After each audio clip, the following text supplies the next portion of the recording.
आपके एलपीएम का भाग है, आपके एलपीएम का भाग है। जैसे क्या होता है कि मेरे पास में जैसे कि आपका ये है, मेरे पास में जैसे आप ये वाला इंस्ट्रूमेंट देख रहे हो, ये वाला इंस्ट्रूमेंट देख रहे हो, इसको अपन टीट स्लाइडर के नाम से जानते हैं। कभी कभी क्या होता है कि हमारे गांव के अंदर हमारे भैंस होती है और हमें पता चलता है, हमारे पिताजी बोलते हैं, भाई बोलते हैं कि हमारी भैंस अच्छी खासी बनी हुई थी, कल तो हमने शाम को इसका दूध निकाला है। अब रात में ऐसा क्या हुआ कि सुबह जाके देखा है तो उसका कोई थन सूज गया है ना, उसका थन सूज गया है ना, थन सूज के एकदम कठोर हो गया है। कभी कभी बोलते हैं कि अपन दूध निकाल रहे हैं, उसमें से दूध ही नहीं आ रहा है, उस वाले थन में से दूध ही नहीं आ रहा है। कभी कभी पता चलता है कि दूध तो आ रहा है लेकिन वो खून मिला हुआ आ रहा है, उसमें ब्लड की मात्रा आ रही है। कभी कभी अपन बोलते हैं कि दूध तो आ रहा है लेकिन वो छर्रे आ रहे हैं दूध के, है ना, एक जैसी धार नहीं आ रही है, छर्रे के रूप में आ रहा है, कभी इधर जा रहा है कभी उधर जा रहा है। ऐसी प्रॉब्लम होती है। बेसिकली क्या होता है कि ये वाला जो रोग होता है ना, जिसमें कोई थन सूज जाता है ना, थन सूज जाता है, हमारा थन में गांठ पड़ जाती है ना, ये वाला जो रोग होता है उसको अपन मेटाइटिस कहते हैं। मेटाइटिस रोग होता है, इसको हिंदी में थनैला रोग कहते हैं। क्या कहते हैं? थनैला रोग कहते हैं अपन इसको। बेसिकली क्या होता है कि थनैला रोग आपका 3 प्रकार का हो सकता है। जो थन की जो प्रॉब्लम है ना, वो 3 प्रकार की हो सकती है। एक प्रॉब्लम ऐसी होती है जिसमें सिर्फ थन है वो सूज जाएगा, सिर्फ थन सूज जाएगा, ठीक है। दूसरी प्रॉब्लम ये होती है कि थन सूज भी जाएगा और दूध निकालेंगे तो दूध के साथ में ब्लड की मात्रा आएगी, खून मिला हुआ अपना दूध आता है, ठीक है। तीसरा जो आपकी स्थिति बनती है थनैला रोग की, तीसरा जो रहता है वो ऐसा रहता है कि थन के अंदर सूजन भी होगी और थन को जब अपन ऊपर से दाब के देखेंगे तो वो एकदम कठोर भी होगा और उसके अंदर गांठें भी होंगी। क्या होगा? गांठें भी होंगी। सबसे ज्यादा डेंजर थनैला रोग यही है आपका, सबसे ज्यादा डेंजर यही है, क्योंकि जब तक थन के अंदर सूजन है तब तक आप थन को ठीक कर सकते हैं, कहीं कोई दिक्कत नहीं है। उस थन के अंदर सूजन के साथ साथ में अगर ब्लड आ रहा है तब भी आप थन को ठीक कर सकते हैं, कहीं कोई दिक्कत नहीं है। लेकिन इसकी जो थर्ड स्टेज होती है, इसकी थर्ड स्टेज होती है, इसकी थर्ड स्टेज होती है, इसमें क्या होता है कि थन सूज भी जाता है और थन के साथ में क्या होता है कि ब्लड वगैरह कभी कभी दूध के साथ आता है या दूध नहीं आता है और थन के अंदर गांठ बन जाती है। तो गांठ बन जाती है तो वहां पर प्रॉब्लम हो जाती है, क्योंकि जिसके थन के अंदर गांठ बन जाती है उस थन को थोड़ा सा ठीक करना पॉसिबल नहीं होता है। थोड़ा सा वो थन है ना वो फिर परमानेंटली खराब होता है। तो इसको फाइब्रस मेटाइटिस के नाम से जाना जाता है। फाइब्रस मेटाइटिस कहते हैं। फाइब्रस मेटाइटिस अगर किसी पशु में हो गया तो उस थनैला रोग का इलाज करना थोड़ा सा पॉसिबल नहीं है, संभव नहीं होता है। तो गांठ वाला जो है आपका वो थोड़ा सा मुश्किल रहता है। तो ये हमारे पास में होता है, इसको अपन थन के अंदर डालते हैं, इसको थन के अंदर डालेंगे। थन के अंदर डालने के बाद में क्या होगा, इसका जो ये वाला भाग है यहाँ से क्या होगा कि अपन इसको जब पंच करते हैं तो यहाँ पे ब्लड लगा होता है, ये ब्लड अपन ऊपर नीचे करेंगे तो इस ब्लड के द्वारा जो गांठ है ना वो थोड़ा सा वहां से कट जाएगी और कटने के बाद में हो सकेगा थन सही हो जाए। लेकिन 99.99% ये रहता है कि जो जिसमें गांठ रहती है, फाइब्रस रहता है, वो थन है वो लगभग आपका ठीक नहीं हो पाता है। बाकी का थन में सूजन है और दूध आ रहा है, वो ब्लड मिला हुआ आ रहा है, रक्त वाला आ रहा है, उसको लगभग ठीक कर सकते हैं, लेकिन इसको ठीक नहीं कर सकते हैं। एक ऐसा ही उपकरण दूसरा आता है, जिसे अपन टीट साइफन कहते हैं। अगर होगा इसमें तो मैं आपको बताता हूँ।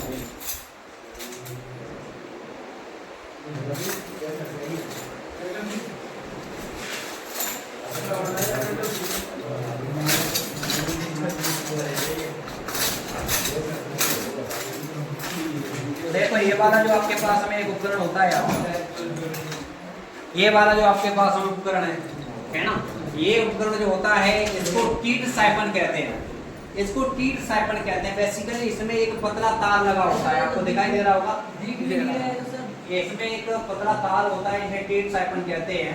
ये क्या करेंगे, इस पतले तार को अपन इसके अंदर डालते हैं, इस पतले तार को अपन इसके अंदर डालेंगे और इसके अंदर डालने के बाद में क्या होगा, इसको अपन जब ऊपर नीचे करते हैं तो थन के अंदर कोई अगर हल्की मोटी रुकावट है, कोई हल्की पतली अगर रुकावट होती है, थन के अंदर कोई रुकावट है, गांठ वगैरह नहीं है, लेकिन हल्की सी कोई रुकावट है, तो हल्की सी रुकावट को दूर करने के लिए, उस थन से दूध को बाहर लाने के लिए हम जैसे इंस्ट्रूमेंट का यूज करेंगे उसको टीट साइफन कहते हैं, उसे टीट साइफन कहते हैं।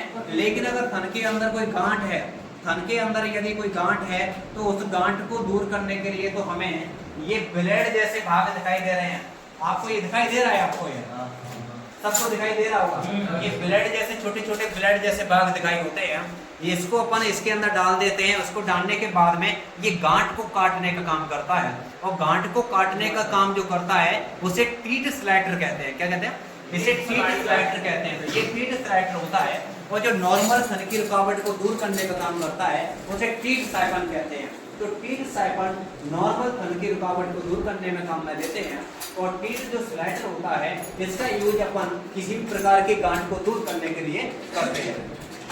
उसके बाद में आप ये वाला इंस्ट्रूमेंट देख रहे हो, ये वाला जो इंस्ट्रूमेंट देख रहे हो, कभी कभी क्या होता है कि हमारा पशु है वो कभी गिर जाता है, एक्सीडेंट में गिर जाता है, कभी वो किसी ऊंचे स्थान से कूद जाता है ना, कूद जाता है, या उस पशु के ऊपर कोई चीज गिर जाती है भारी, तो कभी कभी हमारे पशु में हाथ में पैर में कभी कभी फ्रैक्चर हो जाता है। कभी कभी फ्रैक्चर हो जाता है। फ्रैक्चर होने के बाद में हम डॉक्टर के पास में लेके जाते हैं उसे, और डॉक्टर क्या करता है उस हड्डी को जोड़ने के लिए उसके ऊपर पीओपी लगाता है, प्लास्टर ऑफ पेरिस का पेरिस चढ़ाता है, प्लास्टर चढ़ाता है, प्लास्टर चढ़ाता है, प्लास्टर चढ़ाता है। तो प्लास्टर चढ़ता है तो पहले तो वो बिल्कुल एकदम द्रव्य अवस्था में होता है, अर्ध ठोस अवस्था में होता है, उसे चिपका देते हैं अर्ध ठोस अवस्था में। उसमें कैल्शियम होता है, तो हड्डी होती है उस कैल्शियम को अवशोषित कर लेती है, और हड्डी जब कैल्शियम को अवशोषित कर लेती है तो हड्डी आपस में जुड़ जाती है। अब क्या होगा कि अपन उस प्लास्टर को अपन को काटना भी पड़ता है। ऐसा नहीं है कि हड्डी जुड़ गई और प्लास्टर अभी चढ़ाई है, हमें इसको काटना पड़ता है। तो हमारे पास में एक ये इंस्ट्रूमेंट होता है, इसका नाम प्लास्टर कटर होता है। इसका नाम प्लास्टर कटर होता है। इस प्लास्टर कटर के द्वारा हड्डी के जुड़ने के बाद में उस प्लास्टर को आसानी से अपन काट सकते हैं, आसानी से उस प्लास्टर को काट सकते हैं। तो ये वाला जो इंस्ट्रूमेंट होता है इसको प्लास्टर कटर कहते हैं। उसके बाद में हमारे पास में ये वाला इंस्ट्रूमेंट होता है। ये वाला इंस्ट्रूमेंट होता है जो आपको ये पेचकस जैसा दिखाई दे रहा है, आपको पेचकस जैसा दिखाई दे रहा है। बेसिकली इसके दो भाग होते हैं, एक इसके अंदर ट्रंकर होता है, एक इसके अंदर कैनुला होता है। मेरे हाथ में आपको जो ये वाला भाग दिखाई दे रहा है, नींद आ रही है चेहरा तो क्या होता है, ये वाला जो भाग दिखाई दे रहा है आपको, ये वाला भाग है, इसको अपन ट्रंकर कहा जाता है। इसे क्या कहा जाता है? ट्रंकर कहा जाता है। और मेरे हाथ में ये वाला जो भाग है आपका, ये आपका कैनुला आपका, या फिर आपका जैसे ये आपका कैनुला, सॉरी ये आपका कैनुला होता है, और ये आपका ट्रंकर होता है। ये ट्रंकर होता है, ये कैनुला होता है आपका। बेसिकली हम क्या करते हैं कि आपका जो रहता है वो कुछ इस तरीके से रहता है, आपका इस तरीके से रहता है पूरा इसके। अब अपन क्या करते हैं कि कभी कभी हमारे जो पशु होते हैं, कभी कभी हमारे जो पशु होते हैं, तो उन पशुओं का जो रूमन भाग होता है वो कुछ ऐसी चीजें खा जाते हैं, कुछ ऐसी चीजें खा जाते हैं जिसकी वजह से क्या होता है कि उनके जो आमाशय का जो रूमन भाग है उसमें क्या है कि बहुत ज्यादा गैस भरने लग जाती है, उसमें बहुत ज्यादा गैस भरने लग जाती है। और गैस जब भर जाती है तो उनका जो पेट है ना वो एकदम फूल जाता है। क्या होता है? एकदम फूल जाता है। और फूलने की वजह से क्या होता है कि पशु बहुत ज्यादा बेचैन हो जाता है, वो खाना पीना बंद कर देता है, बेचैन हो जाता है, बार बार अपने पेट की तरफ देखता है, बार बार वो पैरों को मारने की कोशिश करता है, क्योंकि गैस भर चुकी है, गैस भर चुकी है ना, दर्द हो रहा है उसके पेट में, है ना। इसको अपन कहीं ना कहीं आफरा भी बोलते हैं, आफरा बोलते हैं इसको हिंदी में, और इंग्लिश में इसको टिम्पेनी कहा जाता है। इसे टिम्पेनी कहा जाता है। तो होता कैसा है, जैसे कि हमारा ये पशु है, हमारा ये पशु है, तो पशु की जो लेफ्ट साइड होती है, तो पशु की ये वाली साइड है, ये तो राइट है, और ये वाली साइड है वो लेफ्ट है। तो होगा क्या कि पशु की जो पसलियां पाई जाती हैं, तो लेफ्ट साइड में पशु की पसलियों अपन को पता कैसे चलेगा कि ये ट्रंकर कैनुला हमें कहाँ लगाना है, पता कैसे चलेगा इसका। तो सबसे पहले हमें एनाटॉमी का नॉलेज होना चाहिए। एनाटॉमी के नॉलेज का मतलब ये है कि हमें पशु की संरचना के बारे में पता होना चाहिए कि पशु के शरीर में कौन सा अंग कहाँ पर प्रेजेंट है। तो अपन को यदि रूमन भाग का पता लगाना है तो कैसे लगाओगे आप? तो पशु की लेफ्ट साइड में, जैसे पशु मेरे सामने ऐसे खड़ा हुआ है, पशु मेरे सामने ऐसे खड़ा हुआ है, तो पशु की लेफ्ट साइड ये वाली होगी, और अगर मैं पशु की स्थिति में ऐसे खड़ा हो जाऊं तो पशु की लेफ्ट साइड ये वाली होगी। तो पशु की लेफ्ट साइड में हमेशा रूमन पाया जाता है, पशु की लेफ्ट साइड पे रूमन पाया जाता है। कि सर हम पता कैसे लगाएंगे कि रूमन है कहाँ पर? तो आपको क्या करना है, अपनी मुट्ठी को ऐसे बनाना है, आपको अपनी मुट्ठी को ऐसे बनाना है, और ऐसे मुट्ठी को बनाते हुए आपको ऐसे करके लेके आना है। तो तो आप जब ऐसे करके लेके आओगे तो वहां पर आपको पसलियां महसूस होंगी, आपको पसलियां महसूस होंगी, और पसलियां महसूस होंगी तो क्या होगा, जहां पर पसलियां खत्म हो जाएंगी वहां पर आपकी ये मुट्ठी थोड़ा सा अंदर की तरफ चली जाएगी, अंदर की तरफ चली जाएगी। तो जहां पर आपकी मुट्ठी अंदर की तरफ जा रही है, तो वो जिस क्षेत्र के अंदर की तरफ जा रही है उस क्षेत्र का नाम होता है पैरालंबर फोसा। क्या होता है? पैरालंबर फोसा। ये पैरालंबर फोसा है, इस पैरालंबर फोसा के अंदर ही रूमन भाग है वो प्रेजेंट होता है। पैरालंबर फोसा के अंदर ही रूमन भाग है वो प्रेजेंट होता है। हमें क्या करना है, हमें इसके ऊपर जो एक टिप लगा होता है इसका, उस टिप को तो हमें निकाल देना है, और निकालने के बाद में हमें क्या करना है, अपन को इस तरीके से पकड़ना है, अंगूठा हमारा इसके ऊपर रहेगा, अंगूठा इसके ऊपर रहेगा, और हमें हमारी जो उंगली है नीचे वाली वो इस वाले पॉइंट के नीचे रहेगी, इस वाले पॉइंट के नीचे रहेगी, बाकी तीनों उंगलियां बीच में रहेंगी। ऐसे करने के बाद में अपन क्या करेंगे, सीधा अपन ऐसा करने के बाद अपन क्या करेंगे, सीधा अपन इस तरीके से, जैसे ये अपना पैरालंबर फोसा है, अपन क्या करेंगे, सीधा अपन इसके अंदर, सीधा इसके अंदर घुसा देंगे, सीधा इसके अंदर घुसा देंगे, और पूरे को नहीं निकालना है, सिर्फ इसके अंदर अपन को ट्रॉन्गर को बाहर निकाल देना है। किसको बाहर निकाल दोगे? ट्रॉन्गर को बाहर निकाल दोगे। तो इसकी वजह से वो रूमन भाग में तो छिद्र हो गया, रूमन भाग में छिद्र हो गया, अब ये ट्रॉन्गर कैनुला उसके अंदर लगा रह गया। अब रूमन भाग में जो गैस हो गई ना, वो इसके माध्यम से पूरी की पूरी गैस है बाहर निकलती है। ठीक है, तो किसी पशु के अंदर जब आफरा हो जाता है, टिम्पेनी हो जाती है, रूमन भाग में गैस भर जाती है, रूमन भाग में गैस भर जाती है, उस गैस को बाहर निकालने के लिए हम एक इंस्ट्रूमेंट का यूज करते हैं, और इस इंस्ट्रूमेंट का नाम होता है ट्रॉन्कर कैनुला। क्या होता है? ट्रॉन्कर कैनुला। इसके बेसिकली दो भाग होते हैं, जो रूमन भाग में लगा रह जाता है वो कैनुला होता है, और जिसे बाहर निकाल दिया जाता है ये ट्रॉन्कर होता है। ठीक है, ये आपका टिम्पेनी बीमारी है, रूमन भाग को खत्म कर गैस को बाहर निकालने के लिए काम में लेते हैं। ठीक है, यहाँ पर क्या है कि मेरे पास में एक आपको जो दिख रहा है, बेसिकली आजकल हर मेडिकल हर स्टूडेंट के पास में ये होना चाहिए। इसका नाम थर्मामीटर होता है। क्या होता है? थर्मामीटर होता है। आजकल हमारे पास में इलेक्ट्रॉनिक थर्मामीटर आने लगे हैं। ये जो थर्मामीटर होता है, तो किसी पशु का यदि हम ट्रीटमेंट करने के लिए जा रहे हैं, तो बेसिकली क्या होता है कि काफी सारे लोग ऐसे होते हैं जिनमें जो तापमान है, टेम्परेचर है वो कम होता है। काफी सारे लोगों में तापमान है, टेम्परेचर है वो बढ़ जाता है।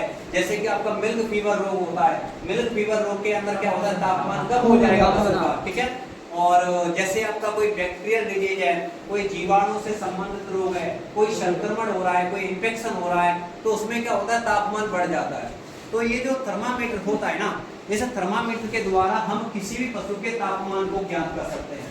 लेकिन इस वाले थर्मामीटर का उपयोग अपन जब भी कर सकते हैं जब सबसे पहले हमें ये पता होना चाहिए कि कौन से पशु का तापमान कितना होता है सामान्य। जब तक हमें सामान्य का पता नहीं है, नॉर्मल का पता नहीं है, तब तक हमें पता ही नहीं चलेगा कि इसका कम है कि ज्यादा है। हमें नॉर्मल पता होगा तभी पता चलेगा कि इसका नॉर्मल है कि ज्यादा है या कम है। ठीक है, इसके लिए हम क्या करते हैं, इसके लिए हम क्या करते हैं कि जो पशु होते हैं, गाय भैंस भेड़ बकरी, गाय है, भैंस है, भेड़ है, बकरी है, घोड़ा है, घोड़ी है, ऊंट है ना, हम क्या करते हैं कि उनकी पूंछ को थोड़ा सा उठाते हैं, उनकी पूंछ को ऊपर से थोड़ा सा उठाते हैं, और उनका जो गुदा मार्ग है, रेक्टम भाग है, उस रेक्टम भाग की बिल्कुल एकदम झिल्ली के साइड में, एकदम उसकी रेक्टम भाग से चिपका के, जैसे रेक्टम भाग है, जैसे रेक्टम भाग है, तो बिल्कुल एकदम झिल्ली से चिपका के मैं यहाँ पर इस थर्मामीटर को रख दूंगा। रखने के बाद में क्या होगा, कंडीशन एक होना चाहिए कि आपका जो रेक्टम भाग की जो आंतरिक परत है उससे आपका थर्मामीटर पूरी तरीके से चिपका हुआ होना चाहिए। ठीक है, अगर ये थर्मामीटर आपका बीच में ही रह गया तो आपकी यहाँ पर कोई भी परत नहीं है, कोई भी मसल्स नहीं है, तो उस बॉडी का टेम्परेचर आप नोट नहीं कर पाओगे। इसलिए जब भी आपको टेम्परेचर चेक करना है तो आपको थर्मामीटर को साइड में लगाना है और चिपकाना है। यहाँ पर चिपकाने से क्या है कि उसका तापमान होगा वो आ जाएगा। तो गाय भैंस भेड़ बकरी कुत्ता सूअर है ना, ये जितने भी पशु हैं उनमें तापमान जो नोट किया जाता है वो नोट किया जाता है उनके रेक्टम भाग से। कहां से किया जाता है? उनके रेक्टम भाग से नोट किया जाता है। लेकिन जो पक्षी होते हैं, जो पक्षी होते हैं, मुर्गा होता है, मुर्गी होती है, उनके अंदर तापमान यदि आपको नोट करना है तो उनकी जो लास्ट वाला जो भाग होता है उसे क्लोएका कहा जाता है। क्या कहा जाता है? उसे क्लोएका कहा जाता है, जिसमें जनन तंत्र भी होता है, उत्सर्जन तंत्र भी होता है ना। और आपका कौन सा होता है, जनन तंत्र हो गया, उत्सर्जन तंत्र हो गया और एक पाचन तंत्र वाला भाग हो गया, ठीक है। ये तीनों तंत्र आकर एक ही जगह पर खुलते हैं, यानी कि मुर्गी अंडा भी वहीं से देगी, मूत्र भी वहीं से करेगी और उसका बीट वगैरह जो भी है वो भी वहीं से करेगी। तो एक कॉमन भाग होता है तीनों तंत्रों का। तो पक्षियों में क्लोएका के माध्यम से तापमान को नोट किया जाता है। पक्षियों में तापमान हमेशा क्लोएका के माध्यम से नोट किया जाता है। और पक्षियों के अलावा जो भी जानवर होते हैं उनमें तापमान नोट हमेशा रेक्टम भाग से किया जाता है। किसके नाम से किया जाता है, रेक्टम भाग से किया जाता है, ठीक है। आज के लिए बेटा इतना ही बहुत है।